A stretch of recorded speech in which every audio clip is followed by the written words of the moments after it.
अल्हम्दुलिल्लाहि रब्बिल आलमीन वस्सलातु वस्सलामु अला रसूलिल करीम। हमने डिस्कस किया था कि किसी को कारसाज या मुश्किल कुशा मानकर उसे राज़ी करने के लिए इंसान जो भी अमल करता है वो इबादत है। इसी तरह दुआ, प्रेयर या पुकार भी इबादत है, और इबादत सिर्फ उसी का हक़ है जिसने इंसान को पैदा किया। अल्लाह के रसूल सल्लल्लाहु अलैहि वसल्लम फरमाते हैं कि अल्लाह का हक़ बंदों पर यह है कि वो सिर्फ़ उसी की इबादत करे और उसके साथ किसी को शरीक न करे। ये बुखारी और मुस्लिम की रिवायत है। लेकिन हमारे सोसाइटी में कुछ लोग दूसरों से भी फरियाद करते हैं, उनसे भी मदद मांगते हैं। ये बड़े फ़िक्र की बात है। आज हम इसी टॉपिक पर बात करेंगे। अगर मेरी बात समझ में आ जाए तो अल्हम्दुलिल्लाह, अगर समझ में ना आए तो छोड़ दें। जो सही लगे वो करें, मुझे सिर्फ बात पहुंचानी है। देखिए, इंसान जिसे अपना कारसाज समझता है उसी से फरियाद करता है, जिसकी नौकरी करता है उसी से मजदूरी मांगता है। मुसलमान अल्लाह को अपना रब और कारसाज मानता है और उसी की बंदगी करता है, तो मदद भी उसी से मांगनी चाहिए। सीधी सी बात है। ये बात हर दिन एक मुसलमान को बार बार याद दिलाई जाती है। हम हर नमाज में सूरह फातिहा पढ़ते हैं, उसमें हम सब एक दुआ पढ़ते हैं, इय्याका नअबुदु व इय्याका नस्तईन। मतलब ये है कि हम तेरी ही इबादत करते हैं और तुझी से ही मदद तलब करते हैं। और ये दिन में एक बार नहीं, कई बार पढ़ते हैं। तो ये बार बार क्यों पढ़वाया जाता है? मकसद ये कि ये बात बंदे के जहन में अच्छी तरह बैठ जाए कि उसका रब अल्लाह है और उसे सिर्फ उसी की इबादत करनी है और उसी से दुआ मांगनी है, उसी से फरियाद करना है। इबादत का यही उसूल हर ज़माने में रहा है। यही तालीम हर आसमानी किताब में दी गई। पैगंबर बदले हैं, किताबें बदली हैं, इबादत के तरीके भी बदले हैं, मगर माबूद नहीं बदला। माबूद वही रहता है। एक मुसलमान हर दिन कुछ छोटी छोटी कलमात पढ़ता रहता है। उसके ज़ुबान पर अल्लाह का नाम कुछ इस तरह आता रहता है, जैसे बिस्मिल्लाह, सुबहान अल्लाह, अल्हम्दुलिल्लाह, अल्लाहु अकबर, अस्तगफिरुल्लाह, जज़ाकल्लाह, इंशाअल्लाह, हस्बी अल्लाह, माशाअल्लाह, फी सबीलिल्लाह। तो इनके माने पर अगर आप गौर करेंगे तो पता चलेगा कि बंदे को हमेशा अल्लाह से जोड़ा गया है। अल्लाह के रसूल ने हर हालत के लिए उम्मत को कुछ दुआएं सिखाई हैं। सोते वक्त की दुआ, नींद से जागने की दुआ, बाथरूम जाने की दुआ, खाना शुरू करने की दुआ, खाना के बाद की दुआ, सफ़र की दुआ, सवारी की दुआ, मुसीबत की दुआ, बीमारी की दुआ, मग़फ़िरत के लिए दुआ, आफ़ियत के लिए दुआ, बरकत के लिए दुआ। इस तरह बहुत सारी दुआएं मसनून दुआओं की किताबों में आपको मिल जाएंगी। इसी तरह कुरान में भी बहुत सारी दुआएं हैं जो अल्लाह ने सिखाया है। ये सारी दुआएं या तो अल्लाहुम्मा से शुरू होते हैं, यानी या अल्लाह, या रब्बी से शुरू होते हैं। रब्बी का मतलब ए मेरे परवरदिगार, या रब्बना से शुरू होते हैं, यानी ए हमारे रब, या ए हमारे परवरदिगार। यानी सब में अल्लाह से ही दरख्वास्त है, अल्लाह से ही खिताब है, अल्लाह से फरियाद है। सब में अल्लाह से मांगना सिखाया गया है। किसी पैगंबर, किसी फरिश्ता, किसी जिन, किसी वली या बुजुर्ग से फरियाद करना नहीं सिखाया गया। बंदे को हर मोड़ पर तौहीद याद दिलाई गई है और उसे अल्लाह की तरफ झुकाया गया है। हमने अल्लाह और रसूल का कलमा पढ़ा है, यानी हम अल्लाह की बात मानेंगे और रसूल की बात मानेंगे। यही इस्लाम है। जिस बात का हुक्म अल्लाह ने कभी नहीं दिया, ना ही उसके रसूल ने दिया, ना उनके सहाबा करे, उसे दीन समझना कैसा इस्लाम है? अक्सर लोग जो अमल करते हैं वो इस्लाम को पढ़कर नहीं करते, बल्कि अपनी जमात, अपने ख़ानदान या अपने बड़ों को देख कर करते हैं, इसीलिए ऐसा होता है। कुरान में अल्लाह कहते हैं उदऊनी अस्तजिब लकुम, मुझसे दुआ करो मैं तुम्हारी दुआ सुनूंगा। जरा सोचें, एक इंसान मुश्किल में पड़ा हुआ है और वो अल्लाह के अलावा किसी और को पुकारता है ताकि वो उसकी मुश्किल को दूर कर दे। वो किसी नेक बंदे को पुकारता है जो दुनिया से जा चुके हैं। सवाल ये है कि क्या वो इस बंदे की फरियाद को मरने के बाद भी सुन सकते हैं? सिर्फ अल्लाह समी और बसीर है, सिर्फ वही हर जगह से हर बात को सुन सकते हैं और देख भी सकते हैं। किसी और की ये शान नहीं है। कुछ देर के लिए मान भी लें कि उन्होंने सुन लिया, क्या वो पुकारने वाले की ज़ुबान समझ भी लेंगे?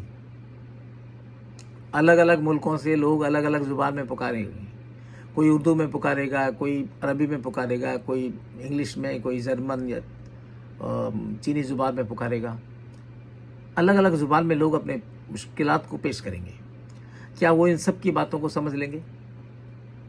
जो ज़िंदगी में एक या दो ज़ुबान जानते थे, वो इंतकाल के बाद इतनी सारी ज़ुबानें समझने लगते हैं।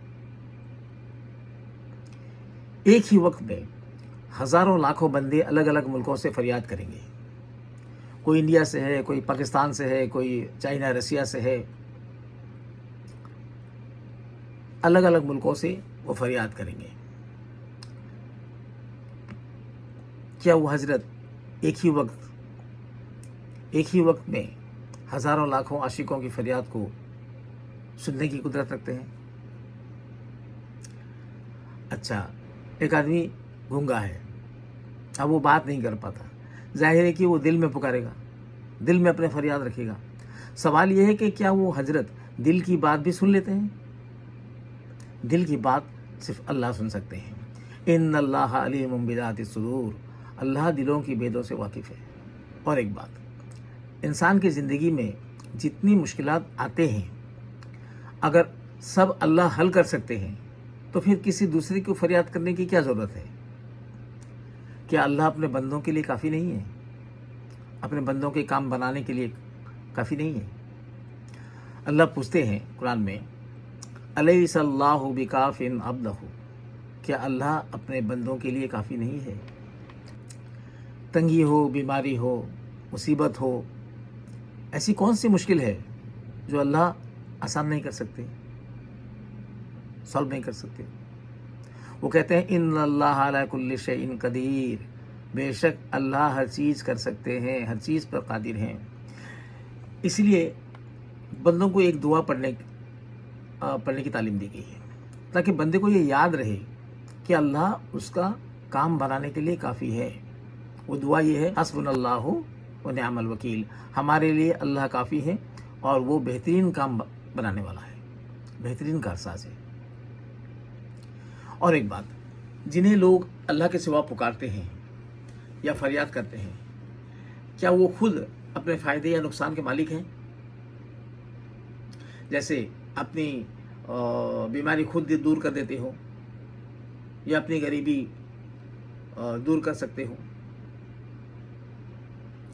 पैगंबर हज़रत अय्यूब अलैहिस्सलाम बीमार हो जाते हैं तो शिफा के लिए अल्लाह को पुकारते हैं। हज़रत ज़करिया अलैहिस्सलाम औलाद मांगते हैं तो अल्लाह से मांगते हैं, रब्बी हबली मिन लदुनका ज़ुर्रियतन तय्यबा, ऐ रब मुझे अपनी तरफ से एक नेक औलाद अता कर, इन्नका समीउद दुआ, तू ही दुआ सुनने वाला है। अल्लाह के पैगंबर भी अपनी मुश्किल खुद दूर नहीं कर सकते,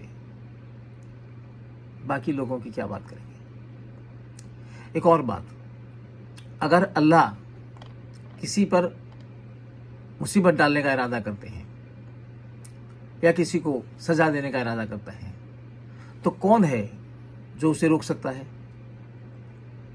अल्लाह कहते हैं, वइन यमसस्कल्लाहु बिदुर्रिन फला काशिफा लहु इल्ला हु वइन युरिदका बिखैरिन फला राद्दा लिफज़लिही, अगर अल्लाह तुम्हें किसी मुसीबत में डाल दे तो खुद उसके सिवा कोई उसे दूर नहीं कर सकता, और अगर वो तुम्हारा कुछ भला करना चाहे तो कोई उसके फजल को रोकने वाला नहीं। अल्लाह इज इर्रेसिस्टिबल, कोई उसे रोक नहीं सकता। अगर अल्लाह किसी गुनाहगार को सजा देने का फैसला करे और कोई फरिश्ता या कोई पैगंबर या कोई वली या कोई बुजुर्ग उसे बचाने पर अड़ा हुआ हो कि नहीं मैं उसे बचा लूंगा, तो किसकी बात चलेगी? अल्लाह की बात चलेगी। आखिरी सवाल, जरा बताएं, अगर किसी का जनाजा पढ़ना हो तो मगफिरत के लिए किससे दुआ करें, किसे पुकारें? अल्लाह को या उसके बंदों को? देखें, काम तो कुछ उनका भी होता है जो अल्लाह के सिवा किसी और से मांगते हैं, और उनका भी होता है जो अल्लाह को मानते ही नहीं। आप किसी मंदिर में जाने वालों से पूछें कि भाई आप जो मांगते हो, जो प्रार्थना करते हो, जो प्रेयर करते हो, क्या वो मिल जाता है? वो कहेगा कुछ मिलता है, कुछ नहीं मिलता। वही सवाल आप किसी मस्जिद में जाने वाले से पूछें, वो भी कहेगा कि कुछ दुआ कबूल होती है, कुछ दुआ कबूल नहीं होती। किसी चर्च में जाने वाले से पूछें, वो भी यही कहेगा कि कुछ मिलता है, कुछ नहीं मिलता। कोई नहीं कहेगा कि मेरी सारी दुआएं कबूल हो जाती हैं, मैं जो मांगता हूं मिल जाता है। वही सवाल आप किसी एथियस्ट से पूछें जो किसी मजहब को नहीं मानता, खुदा को नहीं मानता, उसके भी कुछ काम बन जाते हैं और कुछ काम अटक जाते हैं। असल में देते अल्लाह है, मगर उतना देते हैं जितना वो जिसके लिए चाहते हैं। मगर बंदे का इम्तिहान लेते हैं कि उनकी दी हुई नियामत को वो किसकी तरफ मंसूब कर रहा है। वो सच को मानता है या झूठ को, अल्लाह रसूल की बात मानता है या किसी और की।